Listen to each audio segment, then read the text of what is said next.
बिस्मिल्लाहिर्रहमानिर्रहीम, अस्सलाम वालेकुम, good morning and welcome to morning at home. Viewers, आपको खुशामदीद कहना चाहती हूँ हमारे एक हंसते मुस्कुराते नए एपिसोड के अंदर, जिसमें आज मैं आपसे एक ऐसी बात करना चाहती हूँ जो शायद लोगों को चुभे, अच्छी ना लगे, माइंड कर जाएं, और मैं पहले से ही आपसे माजरत कर रही हूँ, लेकिन ये बात करनी बहुत ज़रूरी है और इसके बारे में सोचना भी बहुत ज़रूरी है। अब वो वक्त आ गया है, बल्कि वो वक्त बहुत पहले आ गया था, लेकिन शायद हम लोगों ने इस चीज़ को कंसिडर नहीं किया। व्यूअर्स, मैं देखती हूँ कि हमारे इर्द गिर्द जो लोग हैं और बहुत से जो जनरली लोग हैं, अपने डोमेस्टिक स्टाफ यानी कि हमारे घर में काम करने वाले जो लोग हैं, जो हमारे हेल्पर्स हैं, वो उनके साथ बहुत नेगेटिव रवैया रखते हैं। और व्यूअर्स, मुझे गुस्सा भी बहुत चढ़ता है और दुख भी बहुत होता है।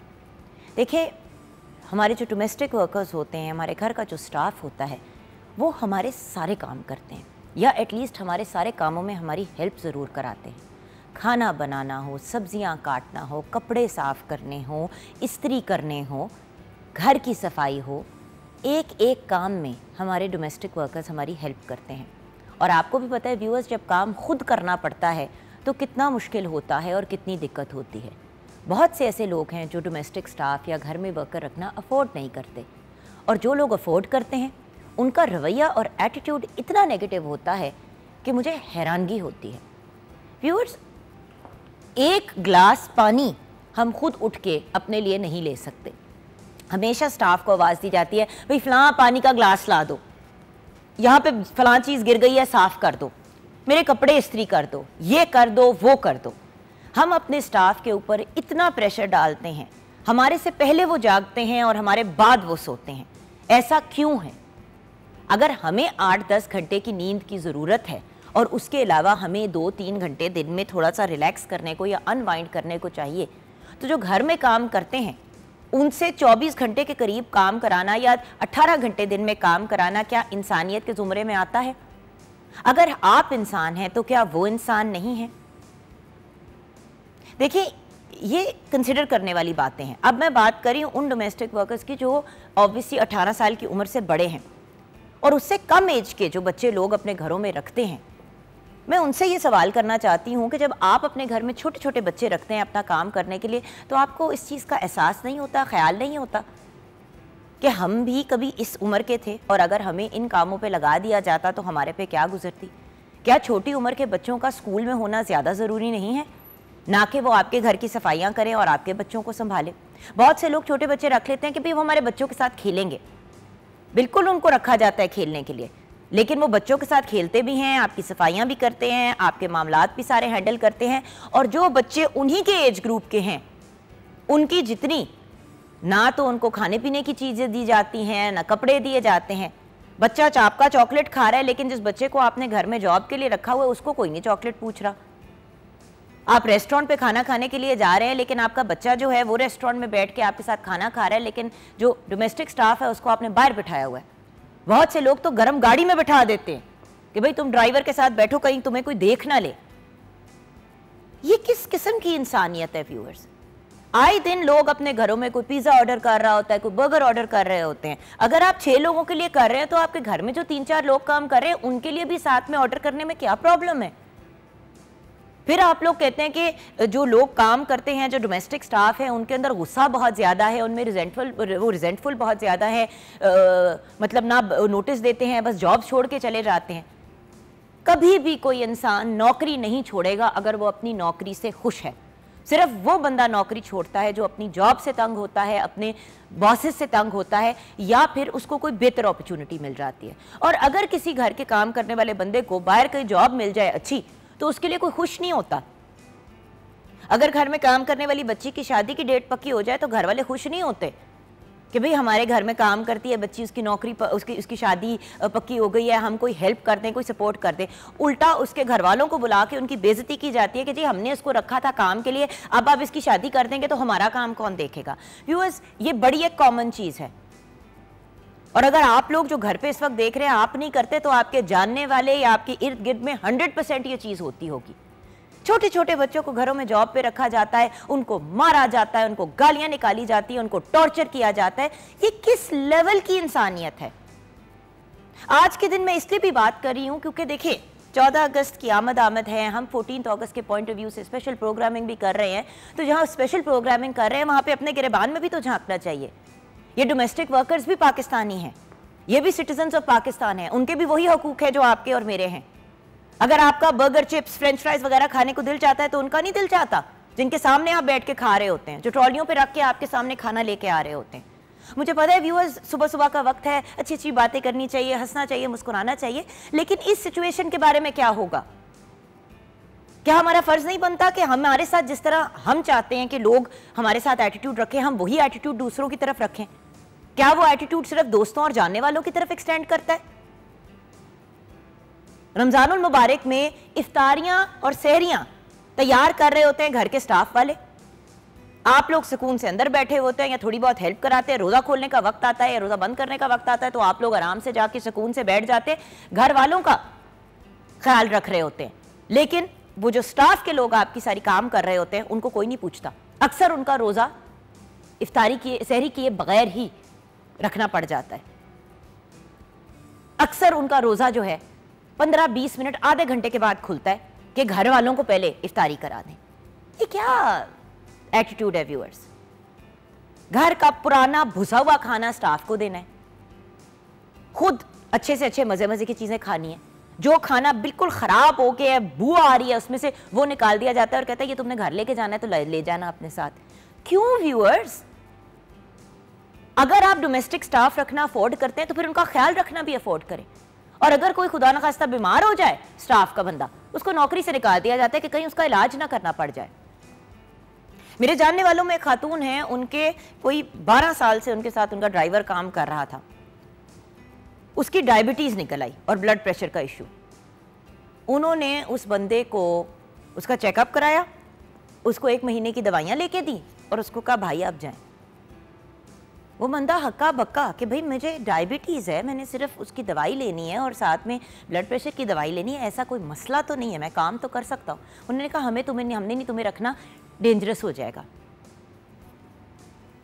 12 साल से एक बंदा आपके पास काम कर रहा है, आपने उसको फारिग कर दिया क्योंकि आपको उसकी दवाइयाँ शायद लेनी पड़ जाएंगी। घरों में आपके जो वर्कर काम करते हैं उनके बच्चे लोगों के घरों में नौकरियाँ कर रहे होते हैं क्योंकि आप उनके बच्चों की फीस देने के लिए तैयार नहीं है। और कोई आपको आके तो नहीं कहेगा ना व्यूअर्स, सैलरी का अगर मिनिमम अमाउंट 25, 30, 40 हज़ार रुपये, जो भी एक सेट अमाउंट है जो गवर्नमेंट की तरफ से अगर डिसाइडेड है, फॉर एग्जांपल 30 हज़ार की बात करते हैं, तो मैं ऐसे लोगों को भी जानती हूँ जो 12-12 हज़ार रुपये तनख्वाह देते हैं अपने घर में काम करने वाले लोगों को कि भाई हम इनको कपड़े, खाना शाना ये चीज़ें भी तो देते हैं, तो भाई पीछे उन्होंने अपने घर वालों को 1 रुपया नहीं भेजना क्या? व्यूअर्स, ये कंसिडर करने वाली बातें हैं। आपके घर में जो लोग काम करते हैं वो आपके घर का हिस्सा हैं, वो आपका ख्याल रखते हैं, आपकी खिदमत करते हैं। अगर हमारा बच्चा हमारे लिए कोई प्यारा काम करता है या कोई लाड का काम करता है या हमें चाय बना के ला देता है तो हम उसका कितना प्यार करते हैं, उसको कितना लाड करते हैं। हाय मैं सदके जाऊं, मेरा बेटा मेरे लिए चाय बना के ले आया या मेरी बेटी मेरे लिए चाय बना के ले आई। तो वो लोग जो सुबह से लेकर रात तक गर्मी में किचन में खड़े होते हैं, पोछे लगा रहे होते हैं, सफाइयाँ कर रहे होते हैं, वो इंसान नहीं है।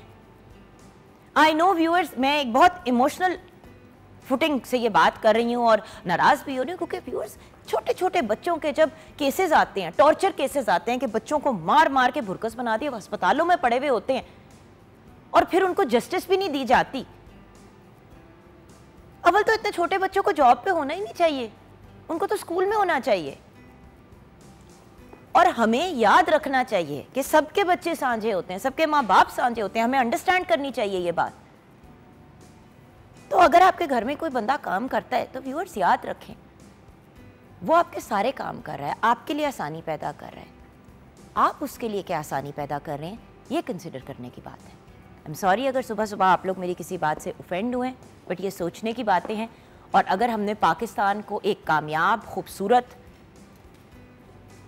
राइट्स देने वाला मुल्क बनाना है तो सबसे पहले हम तो उन लोगों को हुकूक दें जो वो डिज़र्व करते हैं।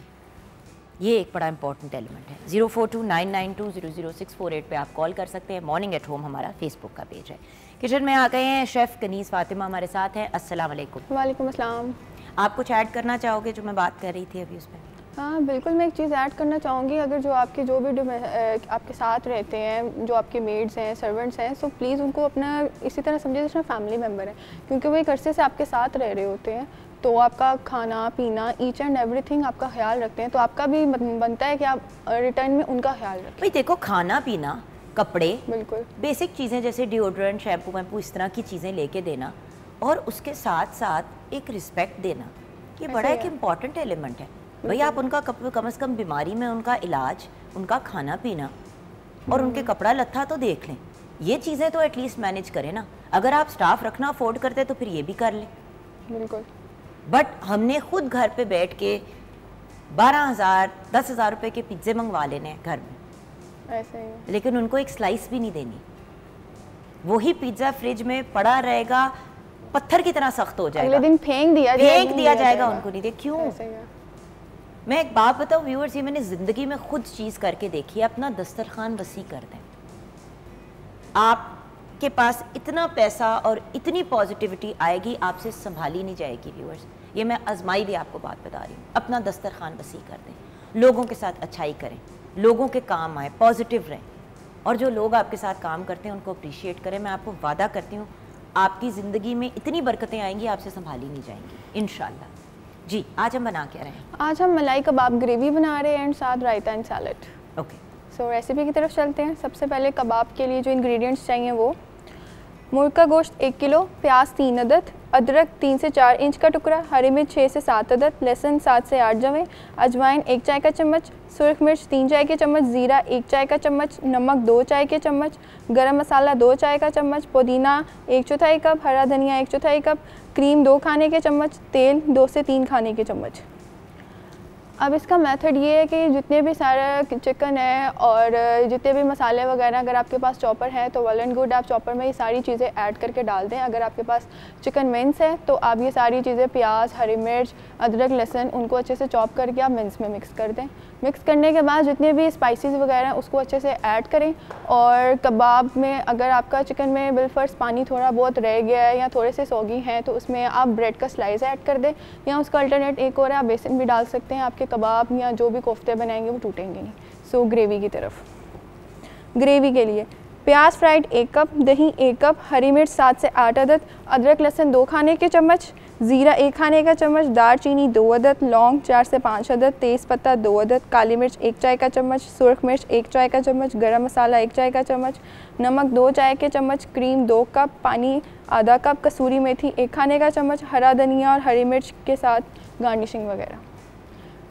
जो ग्रेवी का मेथड है वो ये है कि आपने खड़े मसाले वगैरह सारे ऑयल में डाल लेने हैं, जिसमें ज़ीरा, बादियान, लौंग, तेज़पत्ता वगैरह आएगा। सब कुछ अच्छे से जब लाइट सा उसका कलर चेंज हो जाए और एक अच्छी सी खुशबू आने लग जाए, उसमें आपने दही ऐड करना है। दही के बाद क्रीम ऐड करनी है, वो थोड़ा सा एक थिक पेस्ट बन जाएगा।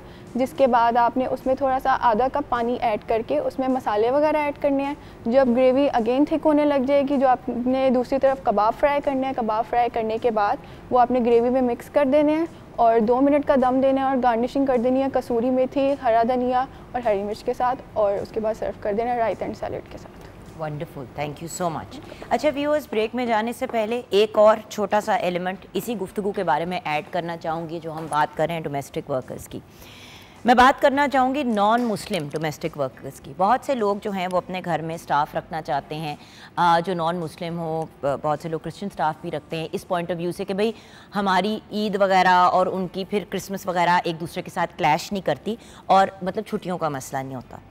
तो भाई अगर आपने घर में नॉन मुस्लिम स्टाफ रखना है तो फिर आप उसको वही इज़्ज़त और वही रिस्पेक्ट दें जो आप मुस्लिम स्टाफ को देते हैं।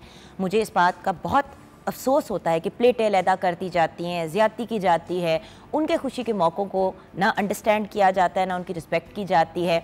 अगर ईद पे आप अपने स्टाफ को कोई इनाम या कोई चीज़ इस तरह से देते हैं या कोई ईदी वगैरह देते हैं, तो जब क्रिसमस और ईस्टर या उनका कोई मौका आता है तो फिर उनको भी अंडरस्टैंड करना, आपको अंडरस्टैंड करना चाहिए, छुट्टी भी दें और कुछ उनको उस हिसाब से कोई चीज़ भी दें। देखिए व्यूअर्स, अल्टीमेटली वही वाली बात है कि इंसानियत का दामन नहीं छोड़ना। और इंसानियत सिर्फ आप उन लोगों को नहीं दिखाते जिनसे आपकी कोई आपको कोई बेनिफिट होता है या आपके रिलेटिव्स होते हैं या जानने वाले होते हैं। इंसानियत आपने हर इंसान को दिखानी है और आपका एटीट्यूड हर किसी के साथ पॉजिटिव होना चाहिए। याद रखें, हमारे इस बहुत ही खूबसूरत झंडे में एक सफ़ेद हिस्सा भी है और वो सफ़ेद हिस्सा रिप्रेजेंट करता है हमारे नॉन मुस्लिम भाई बहनों को। तो जब घर में स्टाफ रखें और अगर नॉन मुस्लिम रखें तो उनको वही रिस्पेक्ट और रिगार्ड दें जो आप अपने मुस्लिम स्टाफ को देंगे और उनको साथ ज़्यादती ना करें। ब्रेक की तरफ जाएंगे, ब्रेक के बाद जब वापस आएंगे तो आज हम बात करेंगे फ़ास्ट फूड की और फास्ट फूड के नुकसानात क्या हैं। ये जनरली तो बात होती है, लेकिन एक्चुअली फास्ट फूड आने से हमारी बॉडी को क्या होता है ये हम डिस्कस करेंगे ब्रेक के बाद।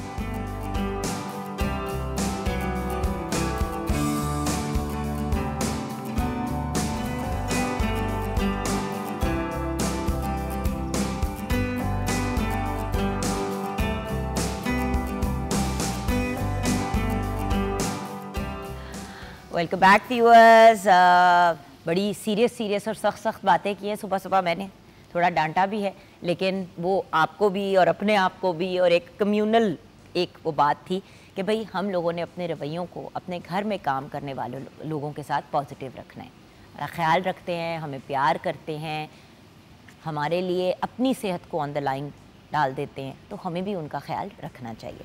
अब बात करते हैं फ़ास्ट फूड की, एक और ऐसी चीज़ जो हमारी ज़िंदगी के लिए तो आजकल बहुत ज़्यादा अहम हुई हुई है, लेकिन उसके कॉन्सिक्वेंसेस क्या हैं। और बहुत से ऐसे लोग हैं जो आजकल जस्टिफाई भी कर रहे हैं कि भाई फ़ास्ट फूड जो है उसमें कोई प्रॉब्लम नहीं है, कम मिकदार में खा लें, ये कर लें, वो कर लें।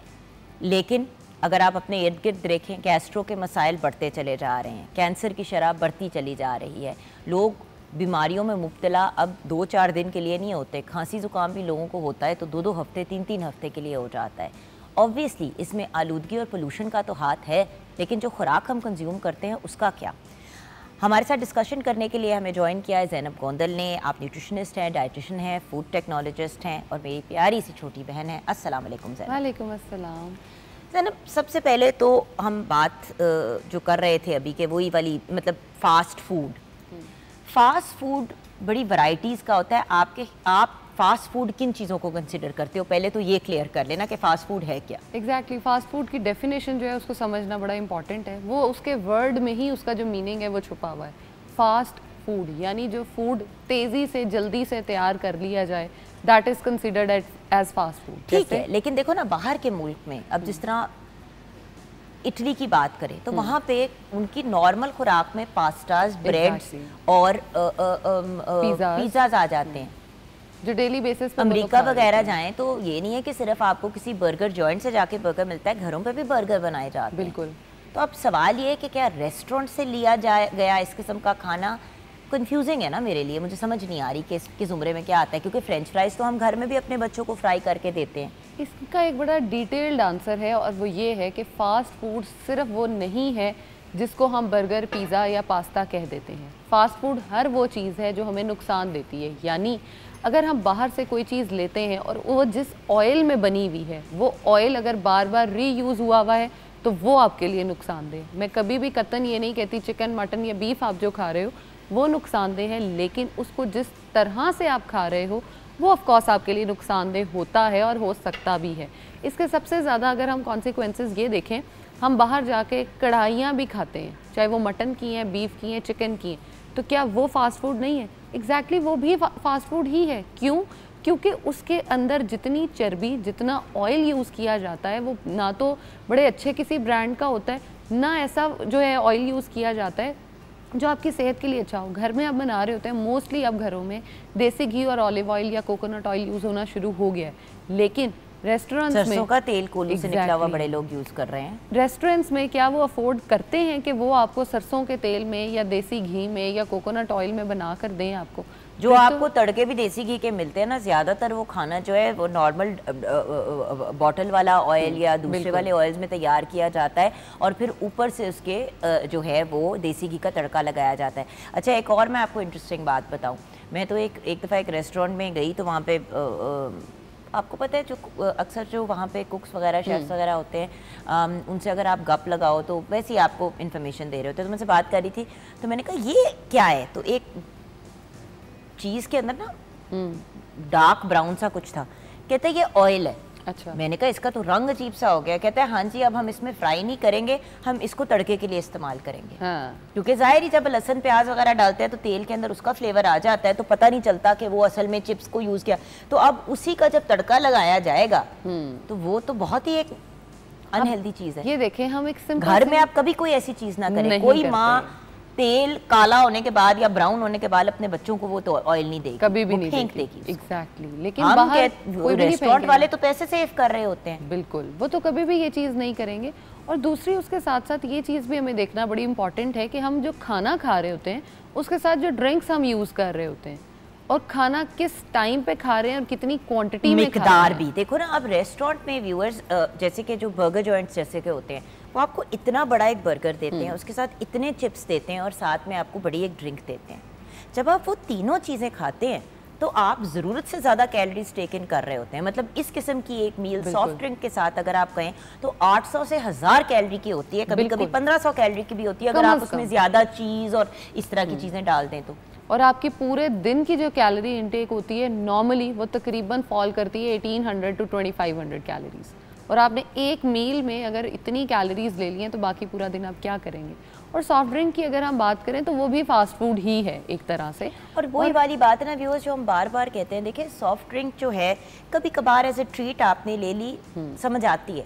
लेकिन मैं ऐसे लोगों को भी जानती हूँ जो डेली दिन में 3-3 डाइट ड्रिंक्स, 4-4 डाइट ड्रिंक्स की, भाई ये तो डाइट ड्रिंक है, ये तो ज़ीरो है। भाई बात ये है कि किसी भी चीज़ में ज़ीरो शुगर अगर लिखा हुआ है तो उसमें दूसरी चीज़ें तो फिर भी हैं। अच्छा, उसके अंदर जो है एस्पार्मेट जो है एक कंपाउंड आजकल डलता है और उसके बारे में रिसर्च जो हो रही है, एस्पार्टेम जिसको कहते हैं, हाँ, वो कैंसर कॉजिंग जो है एजेंट सबसे ज़्यादा है। कैंसर आपको सबसे ज़्यादा वही कॉज कर रहा है आजकल।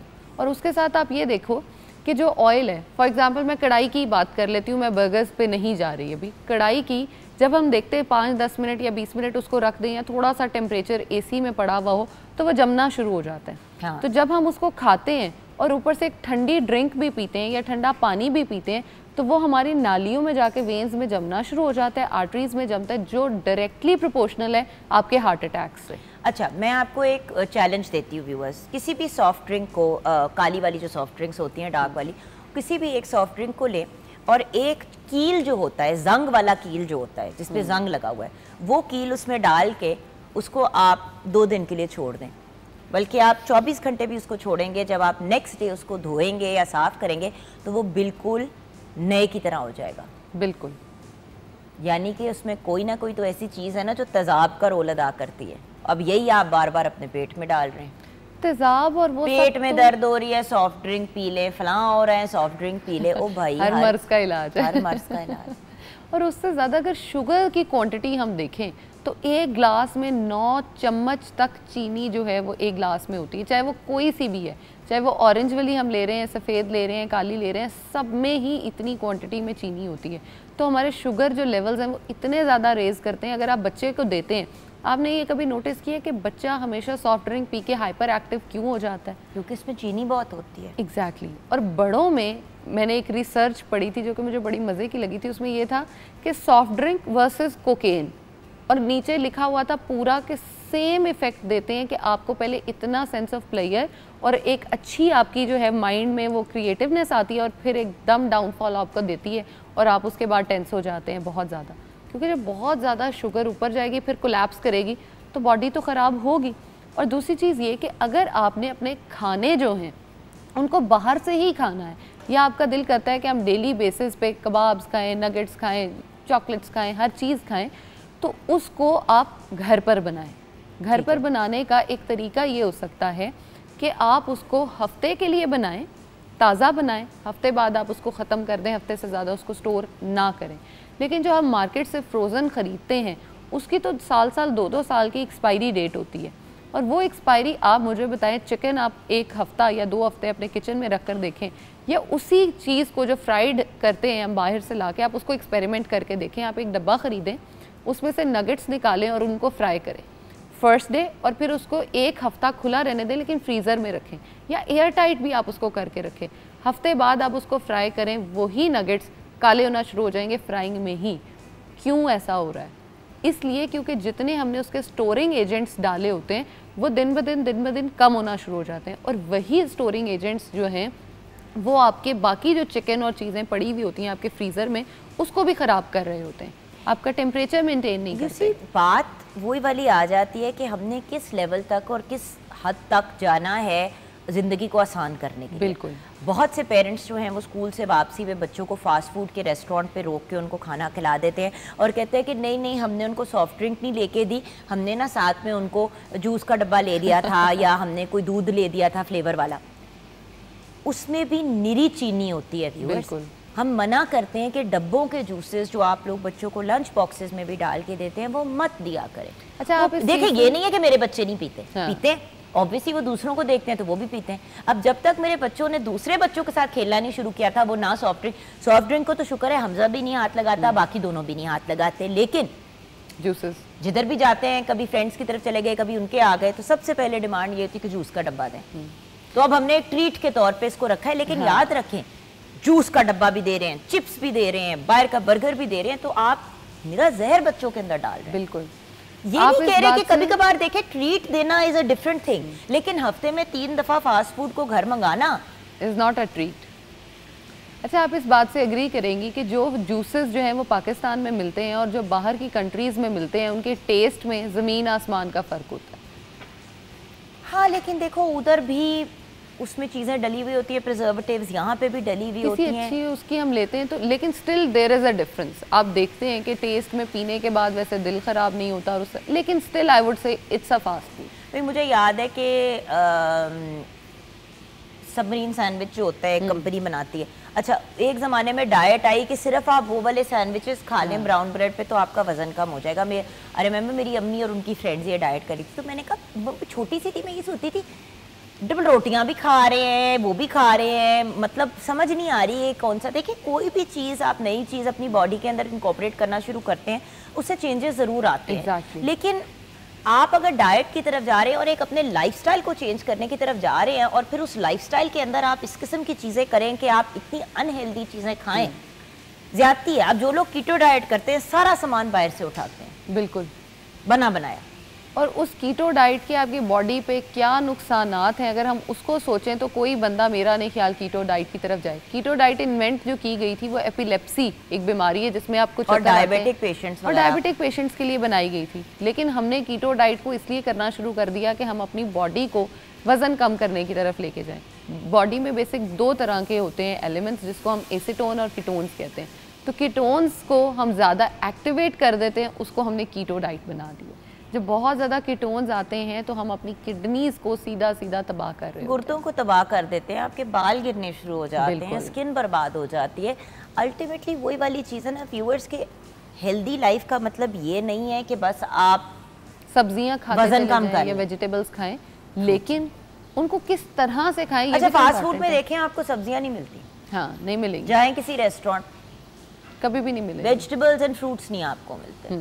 वो आपको वही चीज़ देते हैं जो फ्रीजर्स में पड़ी रहे। हाँ, कुछ ऐसे रेस्टोरेंट्स हैं जो सैलेड का ऑप्शन देते हैं, लेकिन वो सैलेड खाने के काबिल ही नहीं होता, ऐसे ही भुसा हुआ होता है, क्योंकि वो फ्रेश कटिंग्स करके आपको देना अफोर्ड कर ही नहीं सकते। पास्तास, और अगर हम इन चीज़ों की बात करें, अब बच्चे जो हैं वो पास्ता बड़ा एंजॉय करते हैं, लेकिन घर में भी पास्ता बनाया जा सकता है। बल्कि ये जो नूडल्स आप अभी देख रहे हैं, ये नूडल्स भी घर पे बनाई जा सकती हैं।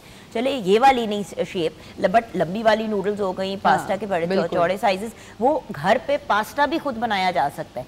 बट चले अगर आपने पास्ता नहीं घर पे बनाना आता तो होल व्हीट पास्ता ले सकते हैं, और उस होल व्हीट पास्ता के अंदर घर पे फ्रेश तैयार करें जो भी करना है। पास्ता के सॉसेस तो इतने आसान होते हैं। इतनी आसान सॉस है, सिंपल दूध, क्रीम, मक्खन से आप उसकी सॉस बना लें और उसके अंदर चीज ऐड करें, अपना पास्ता ऐड करें, चिकन ऐड करें। मेरे घर में ना हम क्या करते हैं कि जब हम ये बना रहे होते हैं ना सॉस, तो दूध के अंदर मैं 1-2 ना अंडे फेंट के डाल देती हूँ।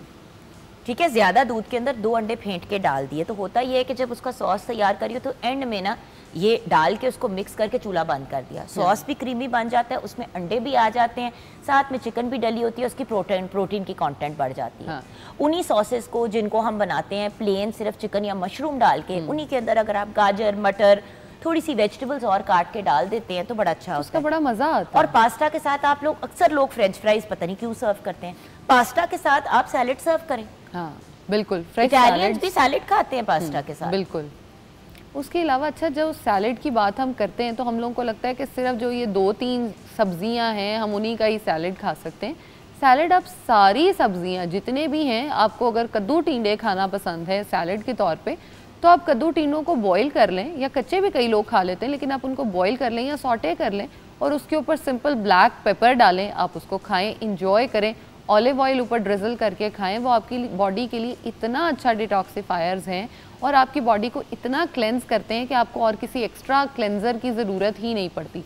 जैसे हम देखते हैं कि हम बहुत सारे डिटॉक्स वाटर्स और इस तरह की चीज़ें ऐड ऑन कर रहे होते हैं, अगर हम अपनी वेजिटेबल्स को ही खाना शुरू कर दें तो एक तो हम कॉन्स्टिपेशन जो है उसको रिलीव कर सकते हैं, दूसरा अपने जो ऑर्गन्स हैं हम उनको इतना क्लेंस कर सकते हैं कि हमें और किसी चीज़ की ज़रूरत ही नहीं पड़ेगी। और उसके साथ साथ जब हम फास्ट फूड की बात कर रहे हैं तो उसमें मैं सब कुछ इंक्लूड करती हूँ। इवन अगर आपने घर पर भी बनाया है लेकिन आपने उसके ऊपर इतनी ज़्यादा तरी रख दी है तो वो भी फास्ट फूड है। क्यों? क्योंकि वो ऑयल भी आपके अंदर जाके जम ही रहा होगा और वो कुछ नहीं कर रहा होगा। मैं तो अक्सर ये रिक्वेस्ट करती हूँ कि जब भी घर पर भी आप खाना बना रहे हो तो मैक्सिमम 2 से 3 चम्मच के अंदर अपना जो खाना है उसको प्रॉपर कुक कर लिया करें और उससे ज़्यादा जो है बहुत ज़्यादा ऐड ऑन ना किया करें चीज़ें। फास्ट फूड के साथ एक इख्तलाफ मेरा और भी है, वो इख्तलाफ ये है कि आप जैसे ही फास्ट फूड का इंटेक करते हैं आपने नोटिस किया कि आप बहुत ज़्यादा लेज़ी होना शुरू हो जाते हैं, आपको बहुत ज़्यादा नींद आना शुरू हो जाती है और आप रेस्ट मोड पे होते हैं। आप एक दफ़ा खा लें फास्ट फूड तो उसके बाद अगर आप थोड़ी देर सोते नहीं हैं। अब देखें ना, ये जो आप बर्गर देख रहे हैं व्यूअर्स, ये किसी फास्ट फूड रेस्टोरेंट का नहीं है, ये प्रॉपर किसी, या तो ये घर पे बना हुआ है या किसी ने अपने रेस्टोरेंट में बनाया, फास्ट फूड रेस्टोरेंट में नहीं बनाया। आपको नजर आ रहा है कि उसके अंदर प्रॉपर बीफ इस्तेमाल किया गया है, उसमें सब्जियां उन्होंने डाली हैं, जो बन है वो होल व्हीट का बन है, साथ में उन्होंने प्रॉबली वो जो चिप्स भी नजर आ रहे हैं, मुझे लग रहा है कि वो स्वीट पोटैटो चिप्स हैं, यानी कि शकरकंदी के चिप्स बनाए हैं। भाई चिप्स भी बच्चों को देने, शकरकंदी के दें, एक दफ़ा नहीं उनको पसंद आएंगे दूसरी दफ़ा उनको आ जाएंगे। बिल्कुल, शकरकंदी बच्चों के लिए बहुत अच्छी है और कॉन्स्टिपेशन बड़ी अच्छी रिलीव करती है। माएँ बहुत ज़्यादा कंप्लेन यही कर रही होती हैं कि बच्चों में कॉन्स्टिपेशन के बहुत ज़्यादा मसले हैं, उसके लिए इतने सारे ड्रॉप्स, सिरप, क्या कुछ लेके उनको पिला रही होती हैं। सबसे बेहतर नहीं है उनको वेजिटेबल्स दें। अच्छा, मैं एक और चीज़ यहाँ पे माओं के लिए रिकमेंड करना चाहती हूँ, वो ये है कि जब आपका बच्चा तकरीबन 8 से 12 महीने के दरमियान हो जाता है तो उसको हर चीज़ इंट्रोड्यूस कराना शुरू किया करें। और जो है हम अपने जितने भी ब्रेड्स और वो चीज़ें जो है हम उसको करके खिला रहे होते हैं, लेकिन I think that is fine, लेकिन उसके साथ साथ बाकी घर पे चीज़ें, फल और सब्जियां बहुत सी बच्चों को इंट्रोड्यूस कराई जा सकती है। अंडे का कहते हैं कि बच्चा 1 साल का हो जाए तो तब आप इंट्रोड्यूस कराएं, कोई एलर्जी का इशू ना हो। नट्स का भी कहते हैं थोड़ा ख्याल करें, बट ज़्यादातर व्यूअर्स देखें 8-9 माह के बच्चे को अगर आप चिकन भी दे रहे हैं, थोड़ा थोड़ा बीफ भी दे रहे हैं तो उनकी डाइजेशन बेहतर होनी शुरू हो जाती है, वरना आगे जाके हाजमे में बड़ा इशू आता है। अगर अच्छा वो पूरा फ्रूट ऑफ कोर्स उस टाइम पे च्यू नहीं कर सकता, उसके दांत वैसे नहीं है, आप उसको जो है जैसे हम प्यूरी फॉर्म में बनाएं, एग्जैक्टली वो दे दें। अच्छा, एंड में अपने हमारे व्यूअर्स को पैगाम क्या दोगी फास्ट फूड से रिलेटेड? एंड में पैगाम यही दूंगी, खाना है तो जीना है, तो जीना है तो खाना है, लेकिन क्या खा के जीना है वो टोटली हम पे डिपेंड करता है। बीमारियों के साथ जीना है या सेहत वाली ज़िंदगी के साथ जीना है वो हम पे डिपेंड करता है। हम कुछ ऐसा बर्गर शर्गर खा के जी लें या कोई अच्छी रोटी शोटी खा के जी लें, खाना तो है ही है। देखिए, पराठे रोल बाहर से मंगवाते हैं, आप घर पे नॉर्मल चपाती बनाएं, उसके अंदर थोड़ी सी जो भी ग्रेवी बनाई है उसकी चिकन की बोटियाँ शोटियाँ डाल दें अंदर, और साथ में उसके अंदर हल्का सा आपने मेयो डाल दिया, बल्कि मेयोनीज की जगह भी दही की अगर आप एक रायता टाइप बना के डाल देते हैं, थोड़ी सी उसमें वेजिटेबल्स डाल के, थोड़ी सी हरी चटनी इमली डाल के उसे रोल बना देते हैं तो ऑलमोस्ट पराठा रोल बन जाता है। और घर पे ही पराठा अगर बना के बना ले तो वो बहुत ही अच्छा है, बट आप नॉर्मल रोटी में भी बना लेंगे तो फैट कंटेंट कम हो जाएगा। व्यूअर्स, सारी चीज़ें घर पे मॉडिफाई की जा सकती है, लेकिन रेस्टोरेंट आपको मॉडिफाई करके नहीं देने वाला अनलेस कोई बहुत हाई एंड रेस्टोरेंट हो। एग्जैक्टली। बट सेहत का ख्याल रखें, अपने डोमेस्टिक स्टाफ के साथ भी इज्जत से तमीज़ से पेश आएँ और घर में अच्छी खुराक का इस्तेमाल करें जो आप भी खा सकें और आपके घर वाले भी खा सकें। बिल्कुल। Thank you so much Zainab. Thank you. हम छोटी सी ब्रेक की तरफ जाएंगे, ब्रेक में जब वापस आएंगे तो another history lesson on the history of Pakistan 14 अगस्त 1947 के पॉइंट ऑफ व्यू से, ब्रेक के बाद।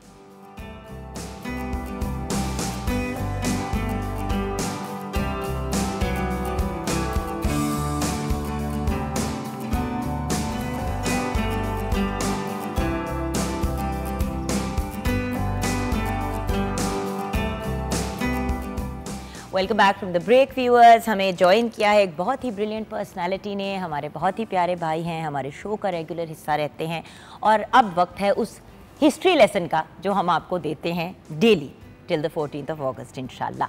प्रोफेसर डॉक्टर महबूब हुसैन हमारे साथ हैं। आप चेयरमैन हैं department of history and Pakistan studies at the university of Punjab. इसके साथ डायरेक्टर हैं research society of Pakistan at the university of Punjab. अस्सलाम वालेकुम डॉक्टर साहब। वालेकुम अस्सलाम। अच्छा डॉक्टर साहब, एक अभी ब्रेक में बात कर रहे थे कि आपने एक वीडियो बनाई और वो उसके 3 मिलियन व्यूज़ हो गए, वो क्या थी? देखिए, हम बात कर रहे थे कि कोई भी सोशल मीडिया का ज़माना है, कोई भी चीज़ क्लिक कर जाती है, लोग हिस्ट्री को देखना चाहते हैं, सुनना चाहते हैं। वो हिस्ट्री रिलेटेड एक वीडियो थी कि एक पेंसिल कैसे रेज होती थी माजी में, शॉर्पनर की क्या तारीख थी, तो उसके ऊपर फिर जब हमने उसको अब देखें ना सर, अच्छा कंटेंट अगर बनाया जाए, इंटेलिजेंट कंटेंट या लोगों को गाइड करने वाला या पॉजिटिव एंटरटेनमेंट वाला अगर बनाया जाए कंटेंट, तो व्यूअर्स देखते हैं। और उसी तरह से पाकिस्तान की हिस्ट्री जो है या हिस्ट्री ऑफ एनीथिंग, लोग उसमें इंटरेस्टेड होते हैं। लेकिन अगर आप लेक्चर देंगे तो कोई इंटरेस्टेड नहीं है। अब अगर वाकयात हुआ क्या इस पे बात की जाए तो लोग सुनने में इंटरेस्टेड हैं और आसान अल्फाज। आसान है। तो सर, इसी चीज़ को मद्देनज़र रखते हुए 1937 के इलेक्शंस और मुसलमानों के लिए मुश्किलात, मैं इस पे बात करना चाहूँगी। जैसे कि आपको पता है, अभी शो की शुरुआत में हमने बात की डोमेस्टिक वर्कर्स की। देखिए, एज पाकिस्तानी सिटीजन्स, इतनी जद्दोजहद के बाद, इतनी मेहनत के बाद हमने इस मुल्क को हासिल किया, तो उस मुल्क के जो वासी या वासी क्या होता है, वासी होते हैं ना, जो सिटीजन्स हैं, जो रहने वाले हैं, उनका भी तो ख्याल रखना हमारा फ़र्ज़ है। और अगर आप साहिब हैसियत हैं तो आप पे ज़्यादा जिम्मेदारी बनती है। ऐसे ही। तो सर, 1937 के इंतखाबात में बड़ी सियासी जमातें कौन सी थीं और इस मतलब किस तरह सियासी मंजर को मुतासिर किया गया? देखिए, ये पाकिस्तान एक डेमोक्रेटिक प्रोसेस के ज़रिए वजूद में आया, ये तो हम सब जानते हैं। और एक सियासी जद्दोजहद थी, और इस जद्दोजहद में जिनका जिक्र किया 1937 के इंतखाबात का आपने, वो बहुत अहमियत के हामिल हैं। अगर हम पाकिस्तान की आज़ादी की कहानी को देखें, सुने, पढ़ें, तो इन इंतखाबात का बहुत ज़्यादा रोल है क़याम पाकिस्तान के हवाले से।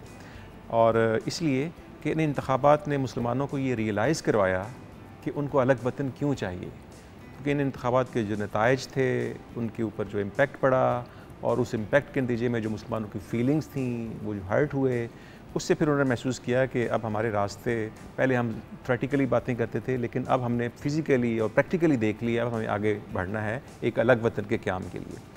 जो आपने ये पूछा कि बड़ी सियासी जमातें कौन सी थी, तो जाहिर है कि उस वक्त एक तो ऑल इंडिया नेशनल कांग्रेस थी जी, जो कहती थी कि वो तमाम हिंदुस्तानियों की नुमाइंदा सियासी जमात है, लेकिन उसका जो एटीट्यूड था टूवर्ड्स मुस्लिम्स, वो इतना हार्श था, इतना बाइस था कि वो मुसलमानों की नुमाइंदगी नहीं कर सकती। दूसरी तरफ मुस्लिम लीग थी, ऑल इंडिया मुस्लिम लीग, तो ये तो दो बड़ी सियासी जमातें थीं। बट और भी छोटी सियासी जमातें थीं, लेकिन वो रीजनल थीं, इलाकाई थी। क्या मुसलमानों के लिए सिर्फ मुस्लिम लीग थी या और भी जमातें जो हैं वो मुसलमानों की और भी थी ना? क्योंकि एक तो मुस्लिम लीग को के तो was the biggest party, but viewers ये भी बात याद रखनी ज़रूरी है कि उस वक्त हिंदुस्तान के अंदर जो है वो मतलब मुसलमान इतने ज़्यादा अक्सरियत में भी थे, मतलब इतने मतलब माइनॉरिटी थे, लेकिन एक बहुत बड़ी माइनॉरिटी थे, और उस बड़ी माइनॉरिटी को राइट्स देने के लिए बहुत से लोग आवाज़ उठाना चाहते थे। ऐसे ही था, बिल्कुल ऐसे ही था। और ज़ाहिर है कि मुस्लिम लीग ये क्लेम करती थी कि वो मुसलमानों की नुमाइंदगी करती है, एक बड़ी सियासी जमात होने के नाते, एक नेशनल लेवल की पॉलिटिकल पार्टी होने के नाते। बाकी छोटी छोटी सियासी जमातें थीं, और बाद के हालात व वाक़यात ने ये साबित भी किया कि मुस्लिम लीग का ये जो क्लेम था ये ठीक था, कि वही पाकिस्तान की क्रिएटर पार्टी बनी, उसी ने पाकिस्तान की जो तहरीक थी उसको लीड किया, और उसी की जो लीडरशिप थी उसने फिर पाकिस्तान बनाना। अच्छा, जब 1937 के इंतखाबात के नताइज सामने आए तो हुकूमत ने अपनी सियासी पॉलिसीज़ और कानूनी एजेंडा पे कुछ चेंजेस लाए, उस पर मतलब क्या असरअंदाज हुआ? देखें, ये जो इंतखाबात थे ना, ये 1935 के एक्ट के तहत हो रहे थे, और इसमें मुस्लिम लीग और कांग्रेस दोनों सियासी जमातों ने तकरीबन यकसा मंशूर के साथ इंतखाबात में हिस्सा लिया था, और एक्सपेक्ट ये किया जा रहा था कि दोनों जमातें मिलकर आज़ादी हासिल करने के लिए स्ट्रगल करेंगी।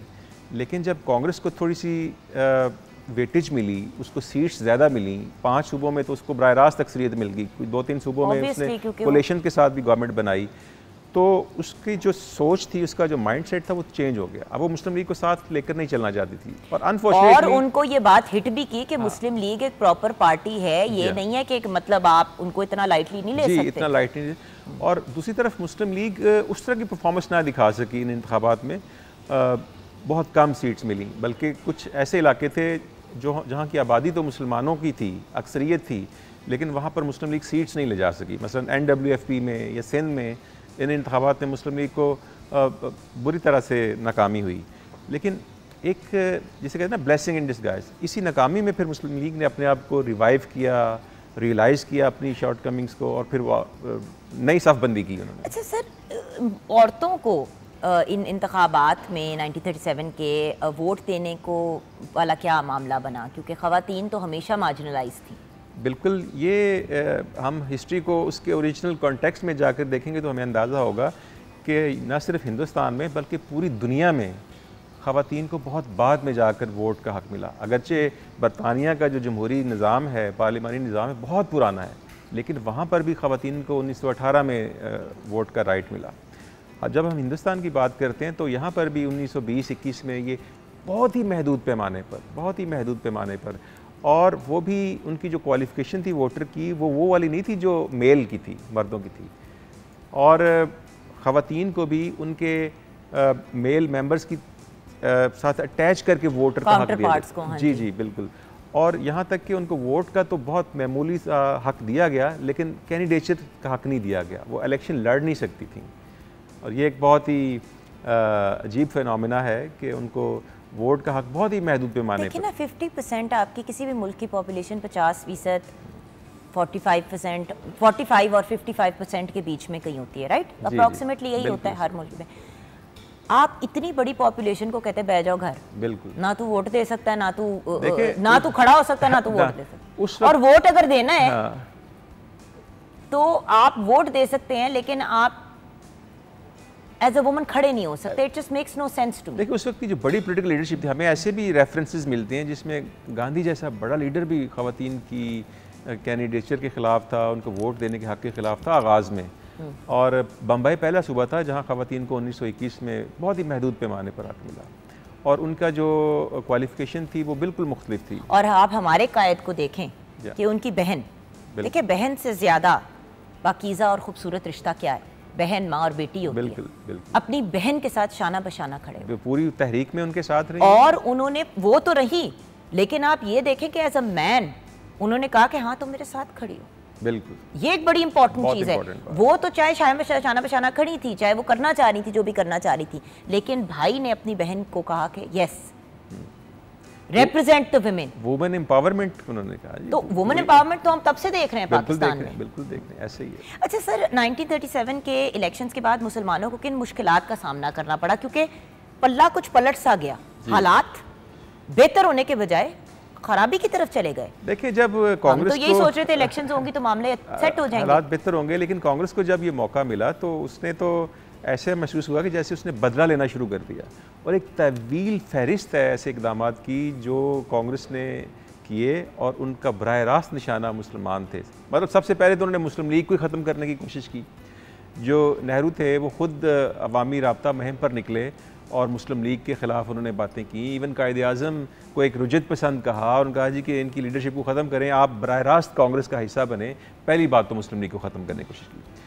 फिर आप देखें कि अगर हम बच्चों की बात करें, स्कूलों में जाकर उन्होंने ऐसी एजुकेशनल पॉलिसीज़ इंप्लीमेंट करने की कोशिश की जिससे मुस्लिम आबादी बराह रास्त हर्ट हो रही थी। मसलन विद्या मंदिर स्कीम लॉन्च की कि जी बच्चे मंदिर में जाकर तालीम हासिल करेंगे, और उसी तरह गांधी की मूर्ति की प्रार्थना करेंगे, पूजा करेंगे। भाई देखिए, फॉर्मल एजुकेशन में जो आप स्कूल्स में जाके बच्चे हासिल कर रहे हैं, उसमें इस चीज़ को इम्प्लीमेंट करने का क्या तुक है? बिल्कुल, इसी तरह आप वो चीज़ इम्प्लीमेंट करें ना। ठीक है, बच्चे जो मुसलमान बच्चे हैं वो जाके किसी मस्जिद में जाके कर लें, जो हिंदू बच्चे हैं वो मंदिर में कर लें, कोई मसला नहीं है। लेकिन सबसे बड़ी बात है कि फॉर्मल एजुकेशन में जब आप ये फ़र्क पैदा करना शुरू कर देते हैं, देखें ये फिर मसाइल भी, और फिर आप छोटे से लेवल पे बच्चों के दिमाग में नेगेटिव चीज़ डाल रहे हैं। और इस हद तक नहीं, बल्कि अदलिया को बराह रास्त इन्फ्लुएंस करना शुरू कर दिया, इंतज़ामिया के काम में मुदाखलत शुरू कर दी।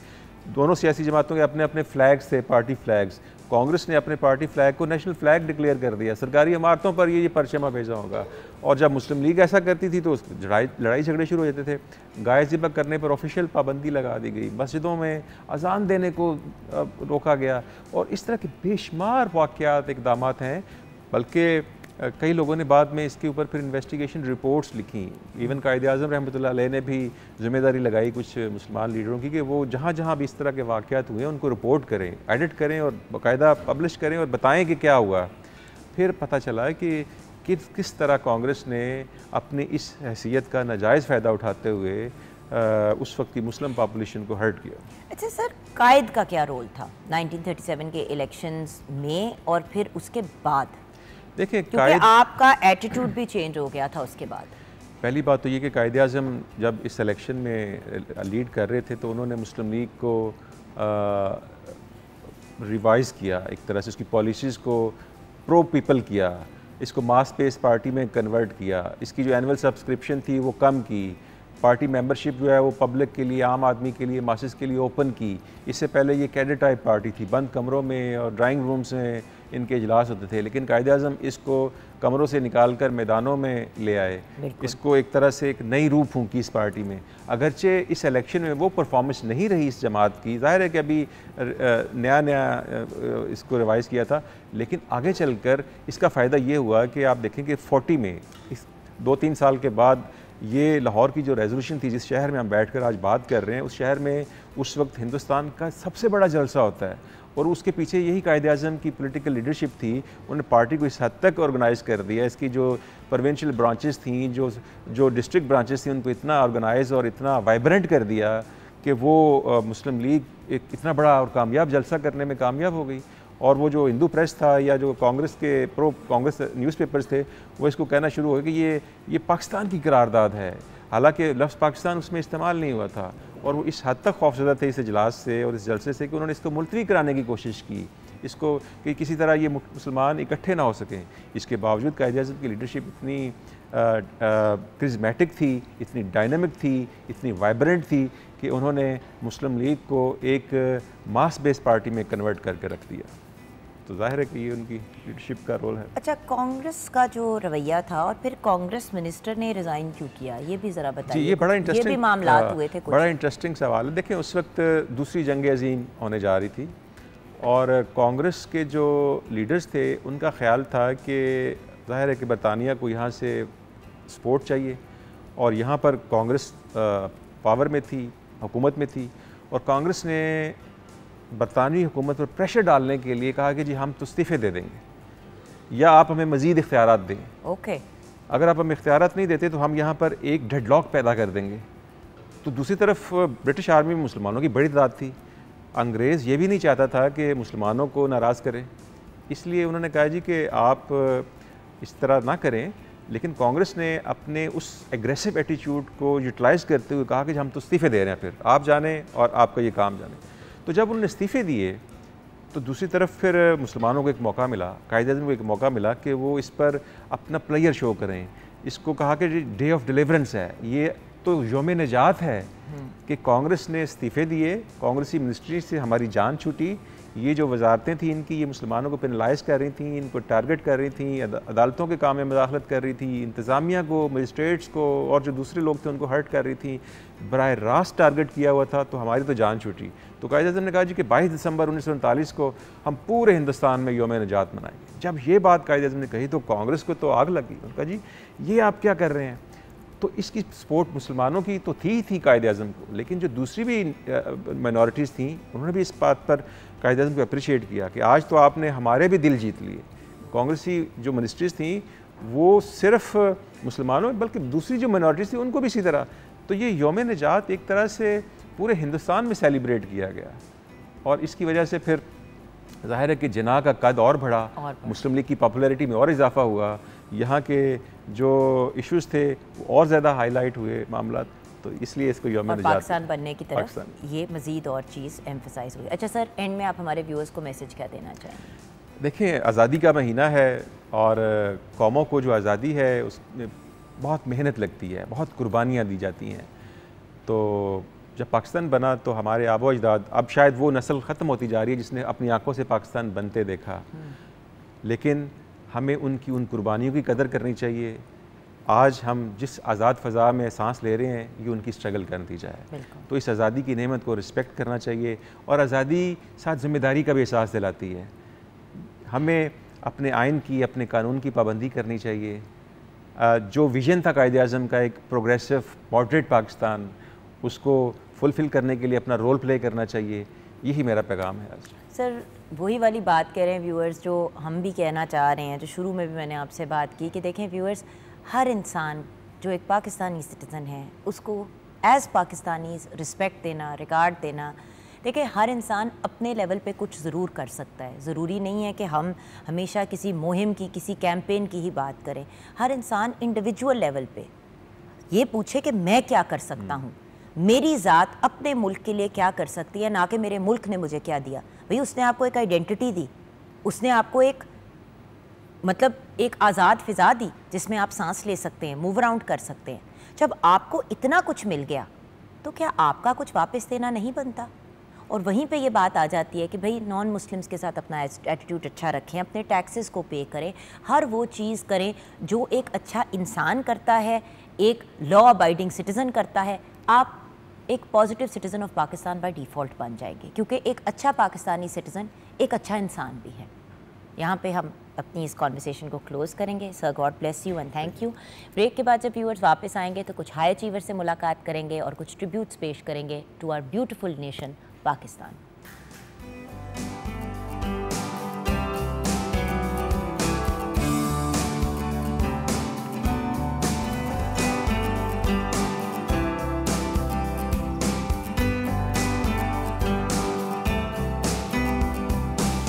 क्या बात है, हमारे मुल्क के बहुत ही ब्रिलियंट और टैलेंटेड आर्टिस्ट जो हर मौका ढूंढते हैं अपने मुल्क को ट्रिब्यूट देने का, द ब्रिलियंट एहसन इकबाल।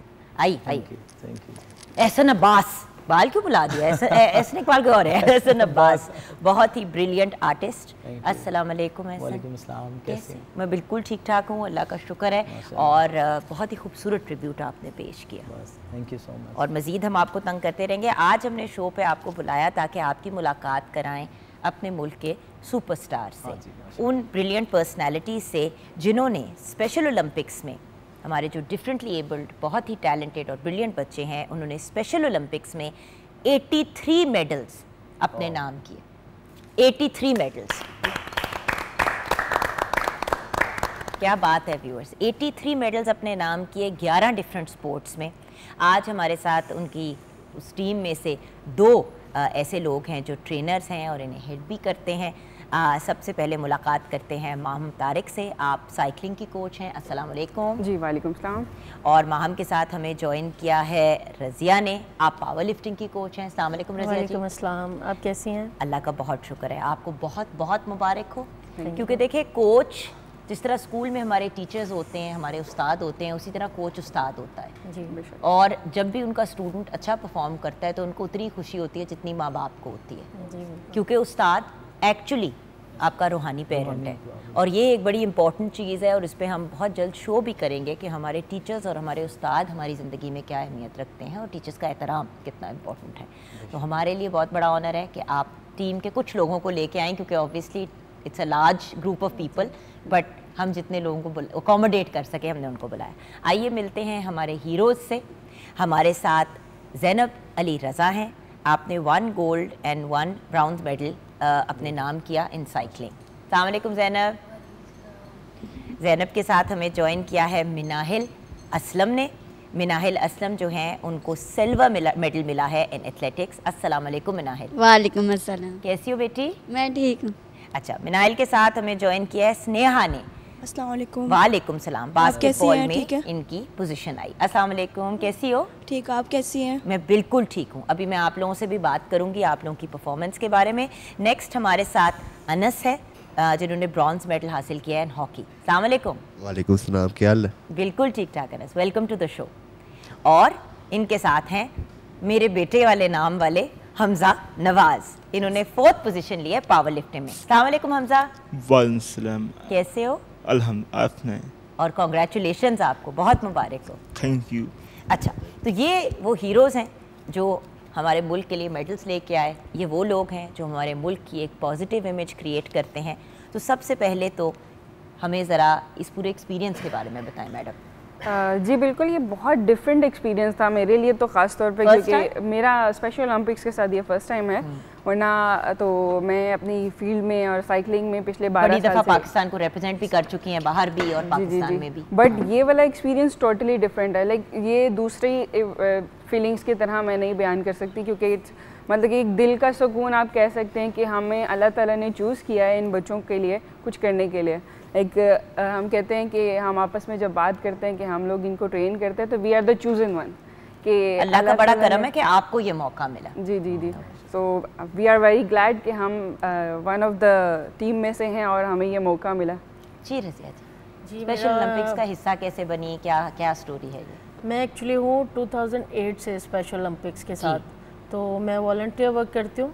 वैसे मैं खुद नेशनल चैम्पियन हूँ वेट लिफ्टिंग में और पावर लिफ्टिंग में, तो मेरा इनके साथ बहुत अच्छा एक्सपीरियंस है। मुझे बड़ी खुशी होती है इन लोगों के साथ काम करके, और इसी यही वजह है कि मुझे 14-15 साल हो गए हैं, तो मैंने अभी तक इनके साथ काम अपना कंटिन्यू किया हुआ है। अच्छा ये बताइए कि जब हम स्पेशल बच्चों के साथ डील कर रहे होते हैं, डिफरेंटली एबल बच्चों के साथ डील कर रहे होते हैं और उनको ट्रेन करना होता है, तो उसमें और रेगुलर बच्चों को ट्रेन करने में क्या डिफरेंस आता है? क्योंकि ऑब्वियसली आप उस लेवल की टफ ट्रेनिंग से नहीं गुजार सकते बच्चों से, इट्स नॉट फेयर, और एक फ़िज़िकल कैपेसिटी भी देखनी पड़ती है। जी बिल्कुल ऐसे ही है, क्योंकि हमारा क्या होता है कि हम पूरा साल का शेड्यूल बनाते हैं बच्चे की कैपेसिटी के हिसाब से, लेकिन हम तब एथलीट को अपना प्लान देते हैं।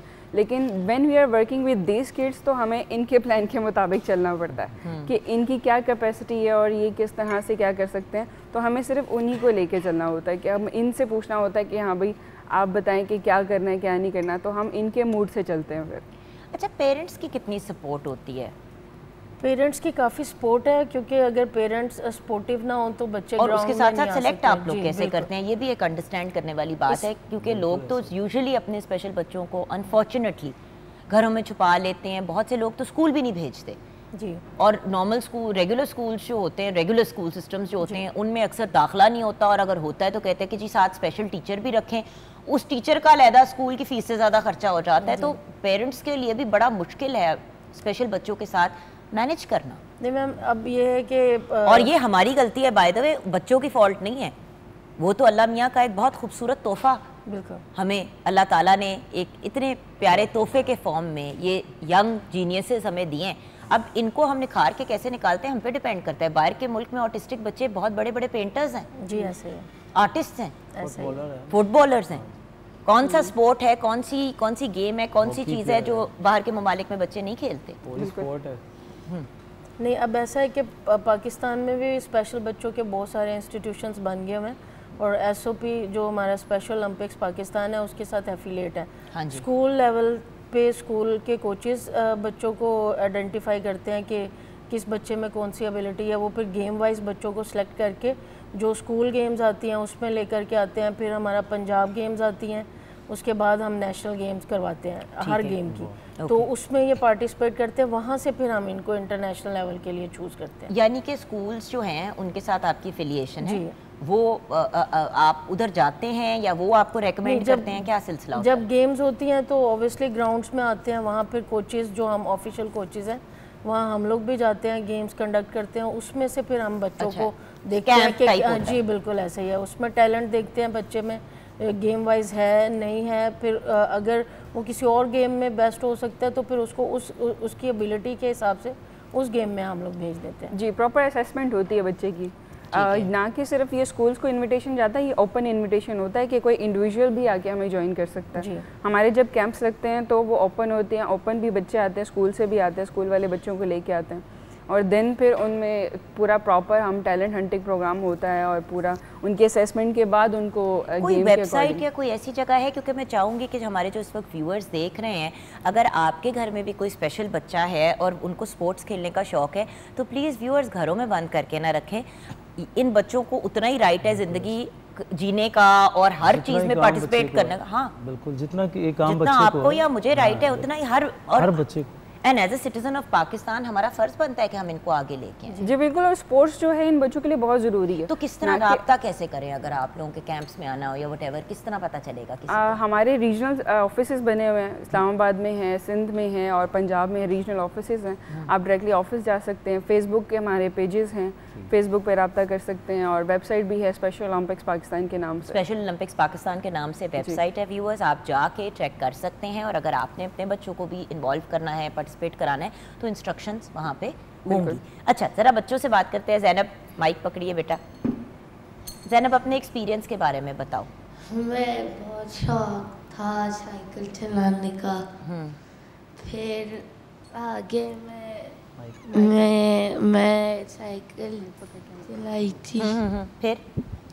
फिर जर्मनी जाके नहीं कराची में कैम हुए थे, फिर चलाई थी। फिर तो मज़ा आया बहुत। और वहाँ पे जब जाके ओलंपिक्स में हिस्सा लिया और मेडल मिला तो कैसा लगा मेरी बेटी बहुत अच्छा लगा। कौन से मेडल पहने हुए मेरे बच्चे ने? ब्राउन, हाँ, गोल्डन। ब्रॉन्ज और गोल्डन, क्या बात है मेरी बेटी की, माशाल्लाह माशाल्लाह गुड़िया, वेल डन। और ज़ैनब की मैं आपको एक छोटी सी और बात बताती हूँ कि ज़ैनब अपने घर में सबसे बड़ा बच्चा है और लाडला बच्चा है। अच्छा। और होता ये है कि हम कोई इंस्पिरेशन होती है ना कोई हमारे घर में किसी बड़े की, लेकिन इनके घर में टोटली डिफरेंट है कि ज़ैनब की वजह से इसके छोटे भाई इंस्पायर्ड हो रहे हैं। माशाल्लाह। और हमारा लाडू बच्चा भी है ये। हाँ जी। अच्छा, तो लाडू बच्चे के बाद अब मिनाहिल असलम से बात करेंगे ब्रेक के बाद। आप हमारे साथ रहिएगा।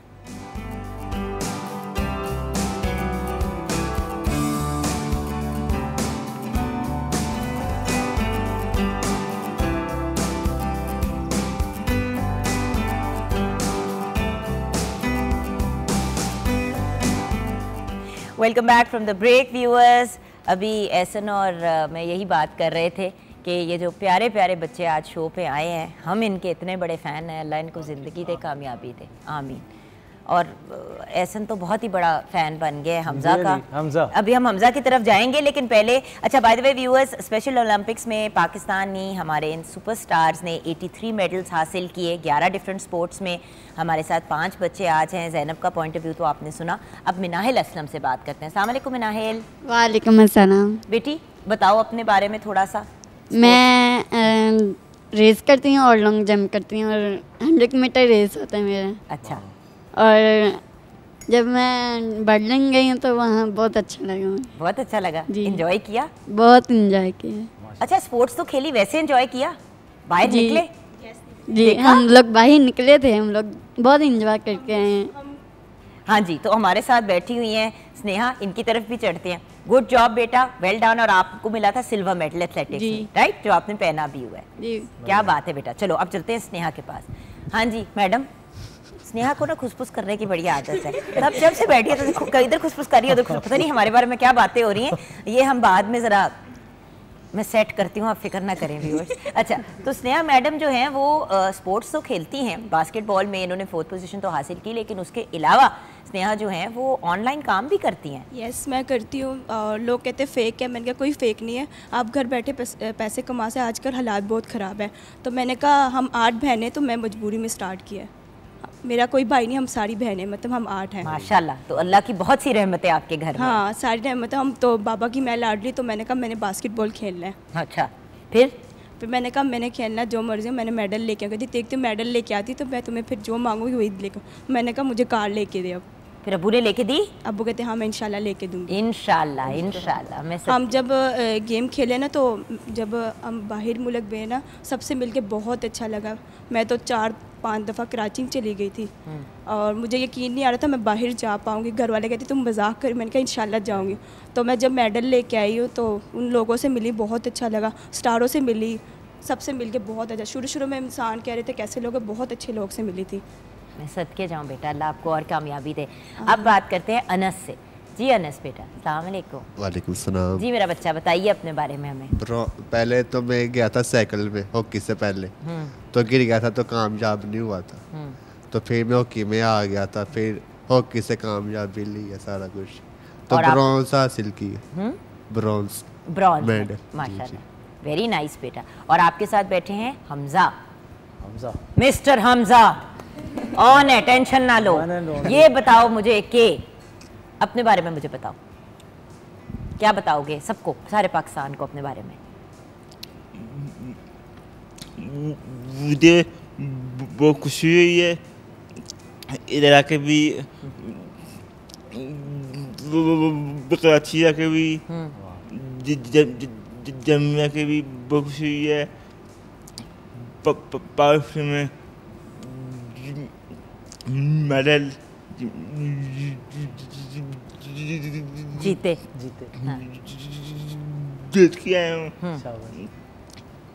पाकिस्तान का नाम रोशन किया। क्या बात है, मैं सदके जाऊं, पाकिस्तान का नाम रोशन किया और दिल खुश कर दिया सारे पाकिस्तानियों को, इन सारे बच्चों ने। और वो सारे बच्चे जो आज हमारे पास शो पे नहीं है, उनका भी हम शुक्रिया अदा करना चाहेंगे। यू आर आर हीरोज़, आप हमारे मुल्क का नाम रोशन करते हैं। अल्लाह आपको खुश रखे, आपको ज़िंदगी दे, आपको करोड़ों कामयाबियाँ दे और आपको अपने माँ बाप की आंखों का सुकून बनाने का मौका मिले। अच्छा, हमजा के बारे में मैं एक बात बताना चाहूँगी कि हमारा कैंप था रमज़ान में और माशाल्लाह से इसने सारे रोज़े रखे और रोज़े के साथ सुबह में ये ट्रेनिंग करता था।